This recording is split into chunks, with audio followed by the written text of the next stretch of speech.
પંચમ ચાર રસ્તા પાસે લાવારીસ વ્યક્તિનો મૃતદેહ મળતા ચકચાર મચ્યો છે। જાગૃત નાગરિક વિશાલસિંહે નિભાવી માનવતાની ફરજ। વડોદરાના ખોડિયારનગર વિસ્તારમાં આવેલા પંચમ ચાર રસ્તા નજીક એક લાવારીસ વ્યક્તિનો મૃતદેહ મળી આવતા વિસ્તારમાં ચકચાર મચી હતી। પ્રાથમિક માહિતી મુજબ વ્યક્તિનું મોત કુદરતી કારણોસર થયું હોવાની આશંકાઓ વ્યક્ત કરવામાં આવી રહી છે, જો કે મૃતકની ઓળખ હજી સુધી થઈ શકી નથી। મળતી માહિતી મુજબ મૃતદેહ લાંબા સમયથી રસ્તાના કિનારે પડ્યો હતો।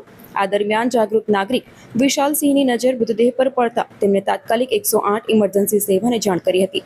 મળતી માહિતી મુજબ 108 એમ્બ્યુલન્સની ટીમ સ્થળ ઉપર પહોંચી જરૂરી કાર્યવાહી હાથ ધરી હતી। ઘટનાની જાણ થતાં જ બાપોદ પોલીસ પણ સ્થળ ઉપર પહોંચી હતી અને મૃતદેહનો કબજો મેળવી આગળની તપાસ શરૂ કરી હતી। હાલ મૃતક કોણ છે, ક્યાંનો રહેવાસી છે તેમજ તેની ઉંમર કેટલી છે એ અંગે કોઈ સત્તાવાર માહિતી સામે આવી નથી। પોલીસ મૃતકની ઓળખ મેળવવા અને મોતના ચોક્કસ કારણો જાણવા માટે વિવિધ દિશામાં તપાસ કરી રહી છે। તપાસ પૂર્ણ થયા બાદ જ સમગ્ર ઘટનાની હકીકત સ્પષ્ટ થઈ શકશે।